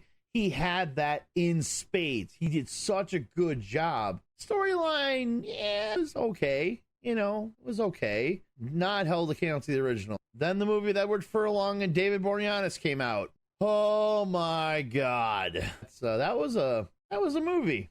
Basically, Edward Furlong becomes the Crow. And if you don't know who Edward Furlong is, he's the guy that played John Connor in Terminator 2. Okay. Yeah. And I had said, you know, Edward Furlong would make a good Crow. And he did, if he had a script to go with it. Because I don't know who these guys were that made this damn movie. They say they're fans. However, I have my doubts. Yeah. Sometimes fans don't make the best. Well, basically, they kill Edward Furlong and his girlfriend. He comes back again, no script. And then David Boreanaz is trying to become the Antichrist. And the way he becomes the Antichrist is he has to fuck Virgin Tara Reid before sunrise. And Tara Reid is not a virginal type of character. In all the movies she plays, she is not a virgin. So the fact that she's a virgin in this movie just blows my mind. And I don't like David Boreanaz anyways. He played Angel in Buffy, and he was in 23, I think it was. Anyway, so yeah, that was a trip. I didn't really like that movie that much. I own it. I've tried to rewatch it several times to go, maybe I'm just looking at it with no, this movie's horrible. No, that sounds bad. The plot is terrible. And then they came out with the TV series, which, I mean, as cheesy as it was, I found it entertaining. Maybe I was the only one up at 11 o'clock at night on a Friday watching it, but you know, I enjoyed it. I thought it was funny. The guy that played him in that one, because they went back to Eric Draven, and it's kind of hysterical watching them do a G-rated version of the movie in a half an hour time slot. Huh. So you get this horribly condensed version of the movie as the pilot, and then they kind of go on their own adventures and do their own thing. And I'm like, okay, this isn't so bad. The guy that played him again was good. I thought it was horribly bad, but I found it entertaining. You know, I'm like, this is fun. It's a fun TV show. I have the whole series. They're so bad it's good, and then there's so bad. Yeah, it's like, I know this isn't anything intellectually stimulating, but it's funny and I enjoy it. And then they came out with the new Abomination, which I won't even go into. Yeah, like I took a look at like just the hair on that guy. It's like a regular haircut. I think you gotta have the and you got a rock star. Rock stars don't have hair like that. Here's the thing. If they would have gone for a different story like they should have, instead of calling them Eric and Shelley, I might have watched it. It still probably would have sucked, but at least I wouldn't have that whole visual of the characters that I loved watching in the original movie and them ruining them in this one. Because number one, they make them both into junkies, which makes no freaking sense. Then they try to be artsy throughout the movie, which doesn't work at all. Even the original director from the first movie was making fun of it and crapping all over it. Ernie Hudson crapped all over it. I think the whole cast from the original movie took turns taking a shit on it. I would. Yeah, so I don't even, what made me see, and here's the kicker of all of this, because for the longest time they were talking about making another Crow movie, and I was like, you know what, I'm okay with it. And I was one of the very few that said that. And the reason why I was okay with it is I'm like, okay, if they made it more like the comic, more like the graphic novel, there's a different story to tell than what we got in the original. I don't think a remake is in order, but a retelling, if you will, would have been okay. And then they came out with that piece of shit, and they just kind of kicked everything I wanted away and pissed all over it. And I'm like, well, I stood up for this. Now I look stupid. Thank you, assholes. Yeah, honestly, I think like there's just some moves like where you can't do better than the original. Quit while you're ahead. Well, the thing is, if they didn't try to make it the original, if they just tried to make a new move, I'm like, because if you don't know this,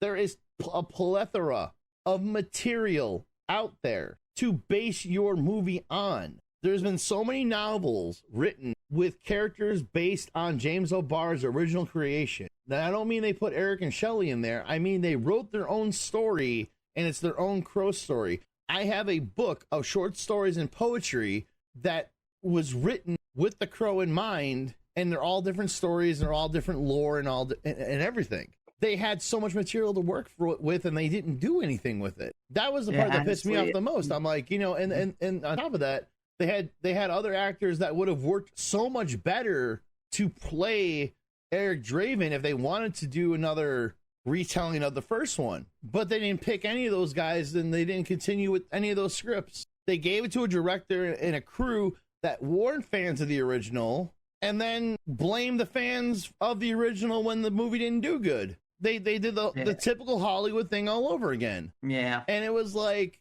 no. So yeah, I mean, like, we could have gotten a Crow with Jason Momoa. I would have loved to have seen that. Yeah, that would have been crazy for sure. Yeah. There was another guy that played Dracula. He was going to play the Crow. I'm like, that's actually a really good choice. Yeah.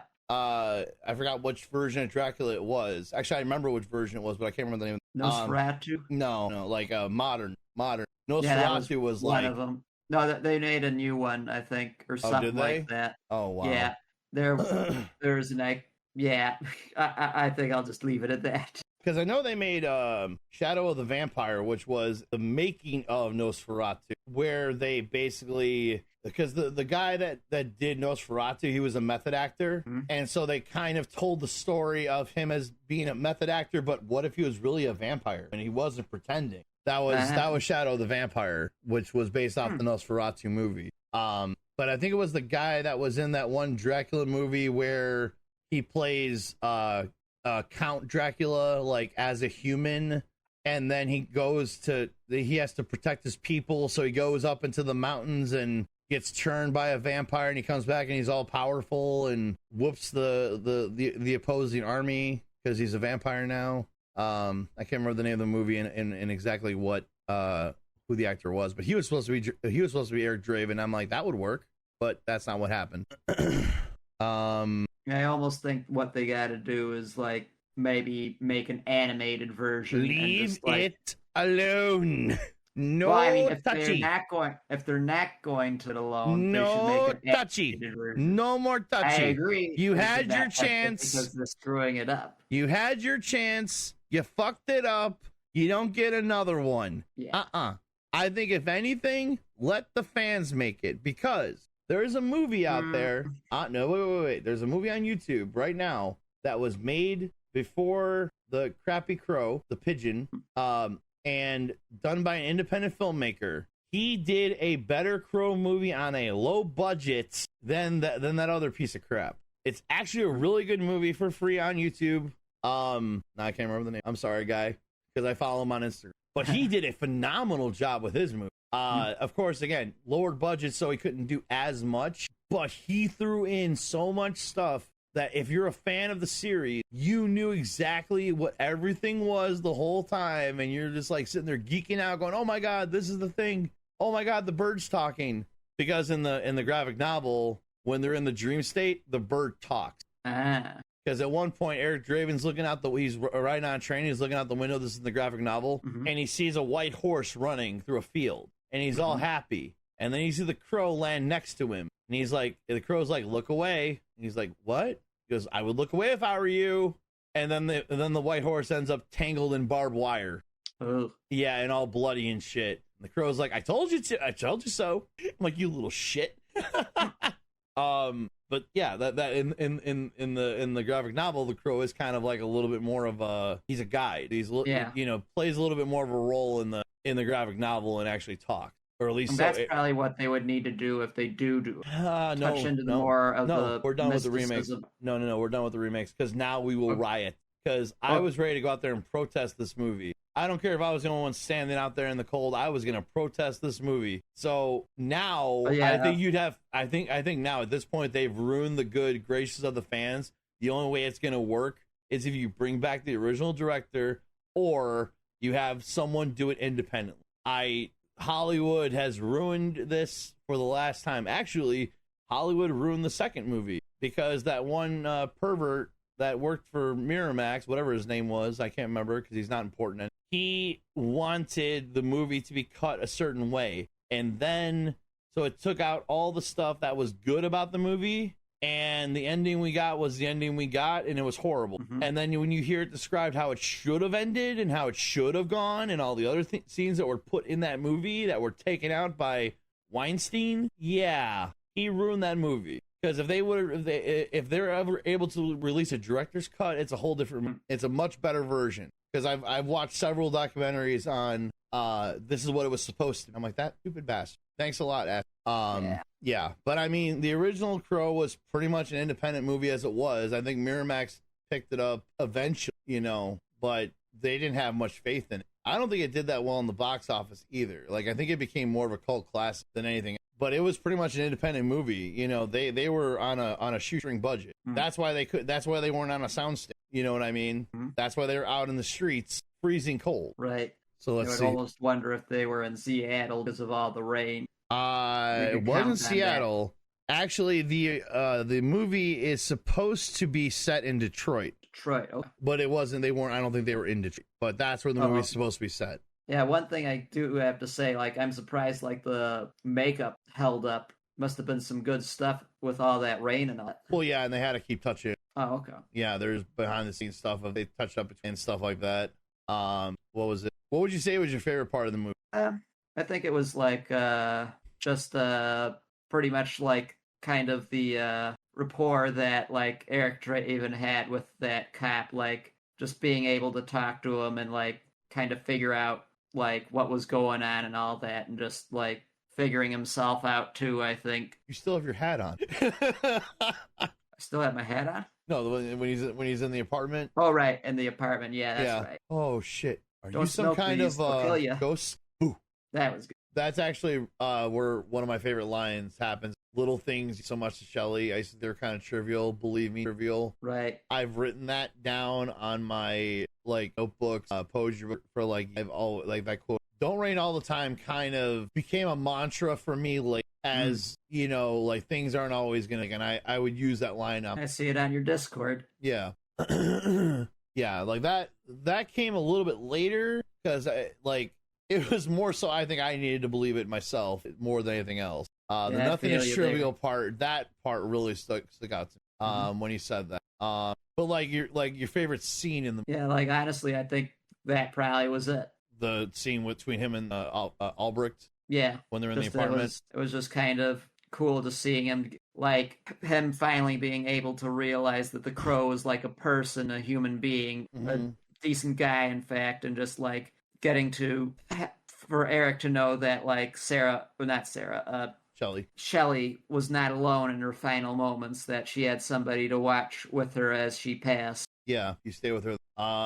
Honestly, my favorite scene in the movie is, I would say, if I'm being honest, it was when he lit the what's on my screen right now is when he freaking lit the bird. Right, and then like, you just see, because you see the car explode off the pier. Yeah, T-Bird goes on the ramp over the thing, and just like, the car explodes, and he drops the lighter, and there's this big giant firebird, and I'm like, oh my god, that was like, as a kid, and even now I watch that, and when that bird lights up, it's like a jaw dropping for me. Also, I've tried to do that so many times on concrete, it doesn't work.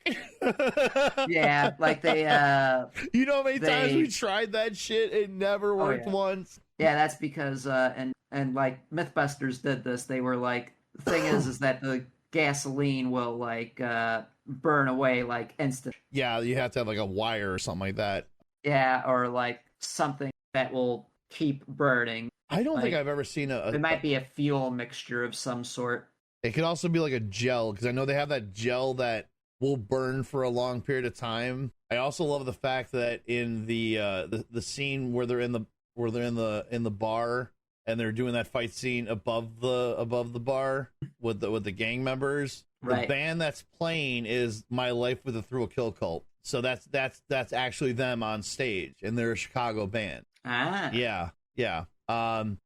Pretty much like they're an underground industrial 80s band. So like when I saw them on stage, I was like, ooh. I didn't know them I didn't know it at the time. I found out, but that's the movie that kind of introduced me, because I went through that whole, like, I had the soundtrack, and I went through the whole soundtrack, and any band I didn't know that I liked one of the songs on, which, let's face it, I liked all of them, I went and looked them up, and I found more on them, because that band had, oh my god, hold on, let me look up the playlist here, because that had everyone on it. Yeah, you had The Cure, 9 Inch Nails, the Henry Rollins Band, For Love Not Lisa, Medicine, My Life with the Thrill Kill Cult, Helmet, Rage Against the Machine, Stone Temple Pilots, Violent Femmes, Pantera, the Jesus and Mary Chain. I mean, a lot of unknown bands and a lot of like, or lesser known bands, but like one of the best soundtracks ever. Like that was one of the best soundtracks of all time.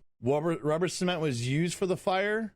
Oh, thank you for telling me. My chat is like frozen. Rubber Cement. Okay, noted. Now I know how to do it. Years later, I will finally make my greatest creation. Well, that'll have to be a Whoosh. photography thing for Yeah, sure. that would be cool. I don't know how I would get that shot because I'm afraid of heights, so I'm not going up on a. Well, you could maybe like Do a miniature one. Yeah, do a miniature one, something like that, or like find some sort of overhead pass, something like that. Oh yeah, I'm gonna go do this in public. Well, I mean, like, I don't know if like you could find like somewhere out in the middle of nowhere would probably be a bad idea, just in case. Yeah, things go exactly. wrong. If I ever come back from the dead to avenge people and I want to leave my mark, I know how to do it. What would your mark be? I would probably use that one. Probably use a crow? Okay. Yeah. Only other thing I think I've got to say about it is, like, I'm just wondering how, I think it was Top Dollar's sister, like, how did she know about the crow? So it's basically like a legend. Oh, okay. Yeah. She is a very, the two of the, like both of them, if you listen to the way they talk, they're very much into other things, like they're both very philosophical, they're very spiritual in nature with the way they talk. And I think she also just put it together. Yeah. But in later movies, if we're going to use the later movies as any sort of reference, it's a legend. And I think even in the TV show, it started off as a Native American legend. Now I don't know if it's for real or not. I don't believe it is, but yeah, that was the thing. Because in the third movie, they know about them. You know, actually in the second movie they do too, but the second movie goes into whole kinds of new territory that's way out there. Like in the second movie, the main bad guy, he has an oracle whose her visions were so strong she carved her eyes out, and so now she's blind, but it just made the vision stronger. So he's got this psychic oracle, and then he kidnaps the crow and stabs it with these knives, and then drinks the blood of the crow and takes on the power. And I'm like, okay, you're going a little too far now. Yeah. And it's like, okay, pull it back a little bit, pull it back. It worked for that movie. Let's see here. Some fun facts about this movie. Did you know that Iggy Pop was supposed to play Fun Boy? Huh. Yeah. But due to touring schedules, he couldn't make it. He was in the second movie, though. How was he in there? He's pretty good. I like him in that one. I like Iggy Pop. But yeah, he was in the second movie, and he plays one of the bad guys. I think he did a really good job. He really wanted to be in the first one, though, and so that sucked. Yeah, that's probably a shame. Yeah. Because he's like a punk rocker, right? Yeah. Actually, he has a song in the second one called "I Want to Be Your Dog," and he walks into the club dancing. He gets tattooed by Sarah, adult Sarah, not the same actress, and he's like, look at my chest. She's like, it's a crow. He goes, I know it's a bloody crow. Did you think I wanted a fucking bird on my chest? I asked for 2 demons. That's kind of weird. Yeah, but it was like kind of like a blend together kind of thing. And she's the one in the second movie. So in the second movie, City of Angels, it starts off with a father and son being murdered, and the father comes back to avenge their death, and he finds him and knows what's going on. And so she kind of acts as a semi kind of sort of guide. And then she paints his face, and he goes out and does stuff. And it like I said, it is an amusing movie. I do enjoy it. It's just story-wise. It also has the first appearance of the Deftones in it as well. I think that was before they were even signed, if I'm not mistaken. Like, they were signed, but their music wasn't out yet. If I might be wrong. And they were in that movie because it takes place during De los Muertos, Day of the Dead. Okay. So yeah, Iggy Pop was supposed to be in the first movie, never got to be. What was the other thing? I'm running through the whole movie. Yes, there is a deleted scene from. Oh, do I gotta watch that? Actually, I could probably find it. In the graphic novel, along with the crow, there was another character called the Skull Cowboy. Oh. Now, the Skull Cowboy, here it is. Quit screwing around. Your job is done. The thousands of the living are not your concern. It's not that easy. Get out of my way. You risked everything. I took that risk and lost. That's your story. And you'll go as a mortal alone. I'm already alone. Then choose. Choose and be damned.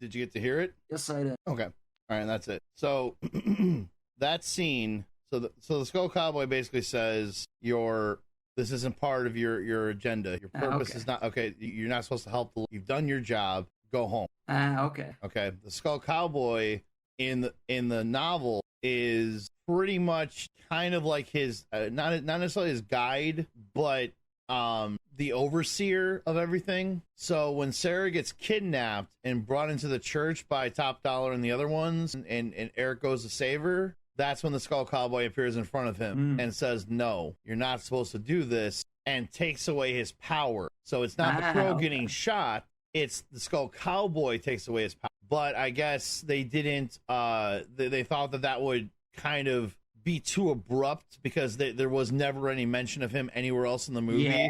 And then you just insert him like that. So they're like, we're not going to be able to use that. So they took it out and just used the crow getting shot as why he lost his power. Right. I also think it's a little bit better that way just because, like, for one thing, he's still going after, like, the guy who was in charge of the whole operation. So, yes, he is helping Sarah by fighting the guy, but, like, Yeah. So I don't know entirely if when they wrote the script, if they had that part when they're on the roof, Top Dollar says to Eric, you know, what happened back there with you and your girlfriend, I cleared that building, meaning he was the cause of it. So yeah, exactly. To be fair, yeah, like in the movie that exists now, he had to take him down. Yeah. Okay. In the movie that would have come out of that scene being in there, one, I think you're playing a little bit too much with the supernatural elements of everything without, like, you would have had to explain the Skull Cowboy and have him in more scenes before that.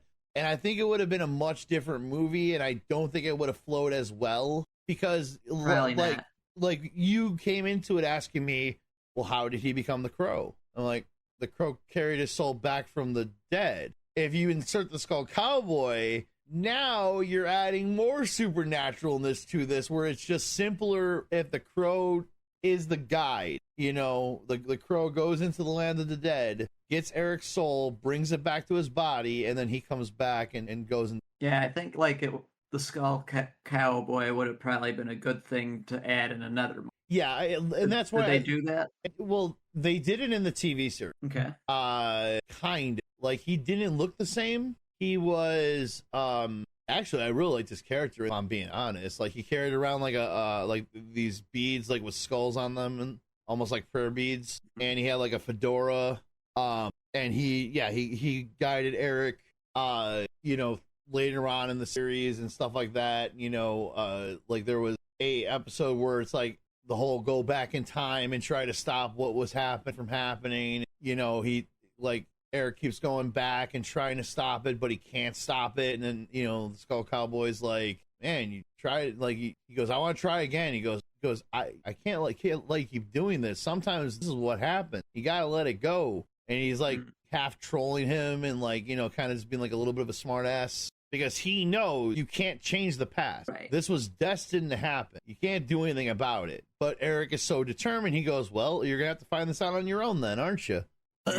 So I like the character of the Skull Cowboy as that type of character, like, and that's kind of what he is in the graphic novel a little bit. It's been a while since, but yeah, he's kind of like that sort of character too, like, you know, kind of keeps him in check. But to put it in this movie, as cool as it would have been, it would have changed a lot, and I don't think it would have worked. I think you would have had to do a lot more introducing to it. It would have just been a whole different movie, and I don't think it would have had the same impact. It was easier to keep it simpler, you know.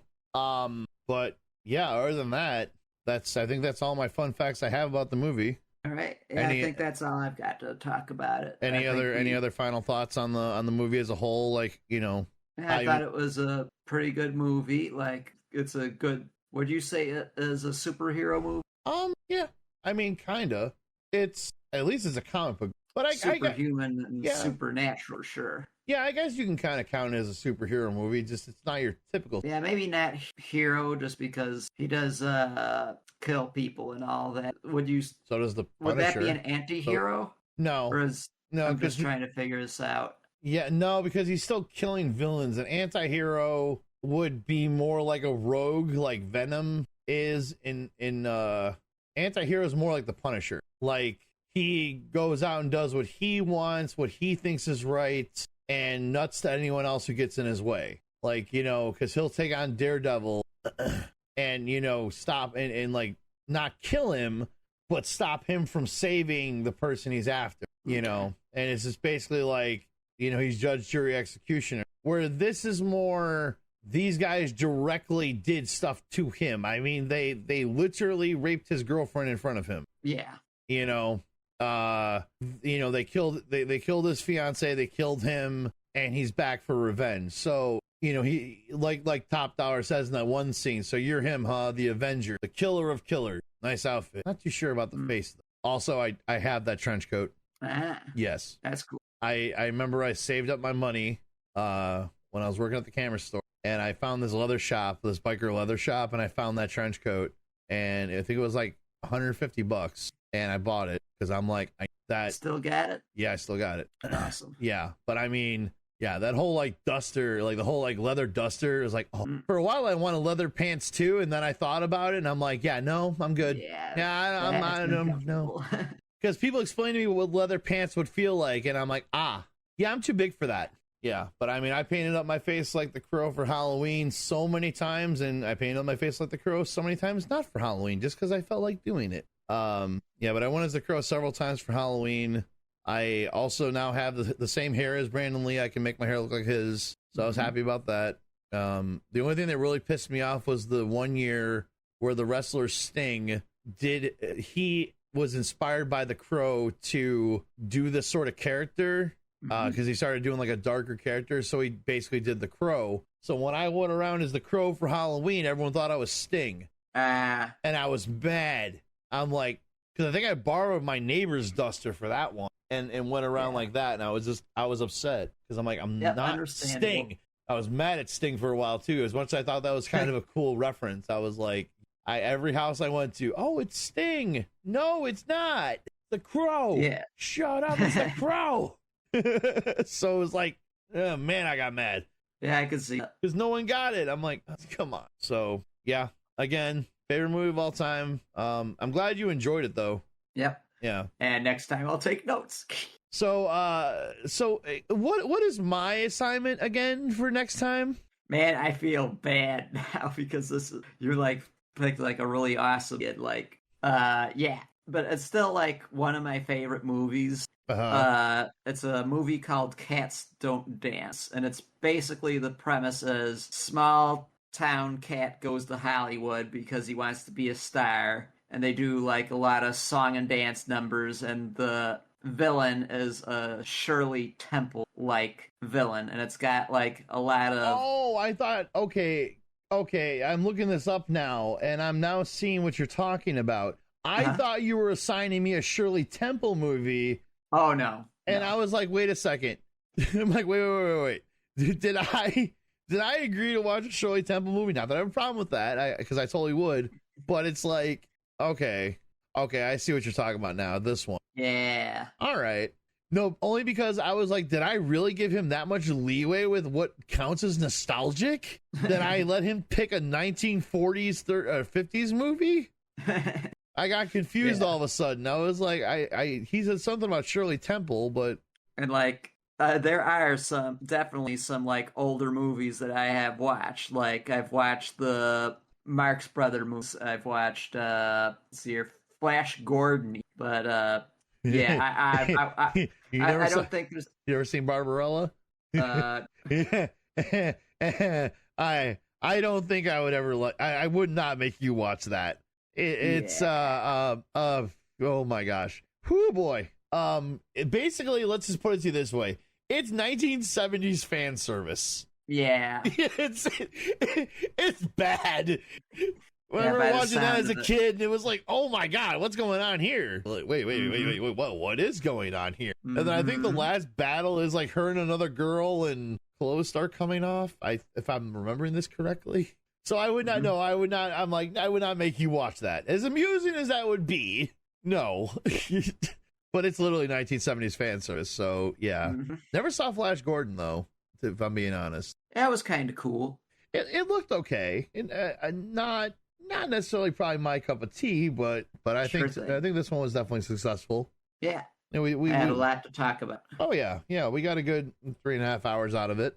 30 minutes of it was ranting about the TMNT 2000 theme song. I'm gonna have to make clips of that where I'm doing the guitar part and like overlay it with the actual guitar part from the show. Oh, it's ghost music. I'm gonna have so much editing to be nuts, but I love it. Yeah. All right. Do it at 2 times speed. I mean, literally, that's how some editors do it. They like go like 2 times speed so that way they can get through it faster. I can't do that. Turtles, we are 4. That's all we are is 4. Yep, we forget about the 90s show with Venus.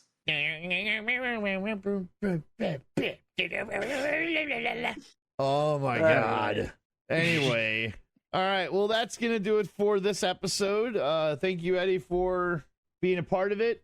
And thank you guys out there for hanging with us and letting us do our thing. I hope we've entertained you guys. And this will be up on YouTube very soon. If you're watching this on YouTube, be sure you guys give it a like and comment down below about your favorite part about the podcast or any opinions you have on the Ninja Turtles theme song from the 80s or the 2000s or on The Crow.